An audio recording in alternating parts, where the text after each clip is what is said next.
Assalamualaikum warahmatullahi wabarakatuh. Alhamdulillah, hari ini kita akan belajar lagi seperti biasa ya. Setelah kemarin kita sudah mengerjakan PTS dan tentunya sudah mendapatkan rapot PTS, hari ini kita akan belajar lagi. Kali ini kita akan belajar bahasa Indonesia dan kita sudah masuk tema 7, yaitu tentang kebersamaan. Nah, di bahasa Indonesia kali ini kita akan belajar tentang fabel, unsur-unsur fabel, dan membaca fabel. Kira-kira fabel itu apa sih? Mari kita simak slide berikutnya. Fabel adalah sebuah cerita dongeng yang menampilkan tokoh-tokoh binatang sebagai pemeran utamanya. Tokoh binatang tersebut berperan layaknya manusia. Kemudian, fabel termasuk ke dalam cerita fiksi atau khayalan. Nah, jadi ceritanya ini tidak pernah terjadi ya anak-anak. Nah, meskipun fabel itu adalah cerita fiksi, tapi fabel juga mencantumkan berbagai macam hikmah yang dapat kita pelajari dalam kehidupan sehari-hari. Nah, kemudian kalau fabel itu tokohnya adalah binatang. Namun demikian, tapi kadang fabel juga memasukkan karakter atau sifat manusia. Berikutnya adalah ciri-ciri fabel. Yang pertama, tokoh atau pemeran dalam cerita fabel adalah binatang. Yang kedua, watak atau sifat tokoh yang digambarkan ada yang baik dan ada yang buruk. Kemudian cerita fabel biasanya memiliki alur maju.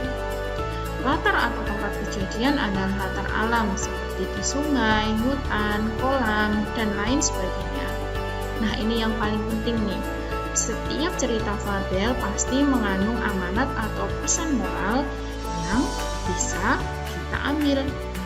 Dan yang terakhir, ciri-cirinya adalah terdapat rangkaian peristiwa yang menunjukkan kejadian sebab akibat. Nah, untuk lebih memahami tentang fabel, Butari sudah menyiapkan cerita fabel tentang kisah burung jalak dan kerbau. Nah, Butari akan membacakan dongeng ini ya anak-anak, silahkan menyimak dengan baik. Kisah burung jalak dan kerbau. Seperti biasa, seekor kerbau yang sedang berkubang di lumpur menikmati hari-harinya. Sang jalak yang setiap hari menemaninya, tak ia sadari telah memakan setiap kutu dan juga cacing yang ada di tubuh sang kerbau, sehingga tubuh kerbau pun menjadi bersih. Nah, suatu hari jalak berpamitan kepada kerbau. "Kerbau temanku, aku akan pergi beberapa hari dari hutan ini untuk bertemu saudaraku. Bagaimana menurutmu?" "Ya, silakan saja." "Apa kau tidak kehilangan aku?" tanya jalak pada kerbau. "Kenapa aku harus kehilangan kamu?" "Kan biasanya aku membantumu. Aku makan kutu dan cacing yang ada di tubuhmu, sehingga kau tidak merasa gatal," jawab jalak. "Oh, biasa saja. Aku bahkan tidak mempedulikan kehadiranmu," kata sang kerbau. Perbuatan sang jalak sangat menguntungkan sang kerbau. Namun, perbuatan sang jalak tidak pernah dihiraukan oleh sang kerbau. Ucapan terima kasih pun tak pernah ia utarakan kepada sang jalak. Sampai akhirnya sang jalak pun pergi. Kerbau tidak mengantarnya. Nah, sejak kepergian jalak, setiap kali selesai berkubang, kerbau merasa tubuhnya gatal-gatal. Tapi kerbau tidak bisa berbuat apapun. Ia menggarukkan tubuhnya di pohon. Tapi tetap saja dia merasa gatal. Kini ia pun menyadari betapa ia membutuhkan kehadiran jalak. Syukurlah jalak cepat kembali pulang. Kerbau pun menyambut kedatangannya dengan gembira. Dia pun meminta maaf kepada sang jalak. "Jalak, maafkan aku ya karena tidak pernah memperhatikanmu. Selama kau pergi, tubuhku menjadi gatal. Aku juga berterima kasih karena kau telah membantuku. Mulai sekarang kita akan selalu berteman ya."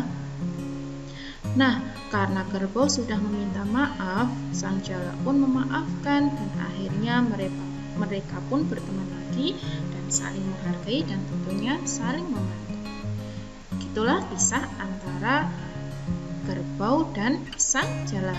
Nah, kira-kira dari cerita yang sudah Putari bacakan, hikmah apa yang dapat kita ambil?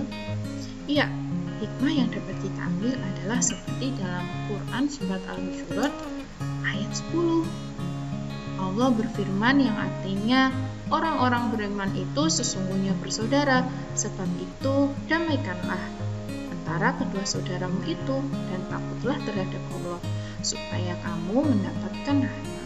Nah, Masya Allah, dari kisah si burung jalak dan kerbau tadi, kita bisa mengambil hikmah bahwa kita harus saling memaafkan, dan yang kedua adalah kita harus saling menghargai dan tentunya saling membantu. Nah, untuk mengetahui sejauh mana pemahaman kalian tentang fabel, silakan mengerjakan tugas soal-soal di buku paket halaman 72. Silahkan tulis jawabannya saja dan kerjakan di buku tulis bahasa Indonesia. Jangan lupa diberi nama dan tanggal pengerjaannya ya anak-anak. Terima kasih banyak. Semoga pelajaran kali ini bisa dipahami dengan mudah ya anak-anak. Dan don't forget to keep spirit and do the best always. Assalamualaikum warahmatullahi wabarakatuh. See you.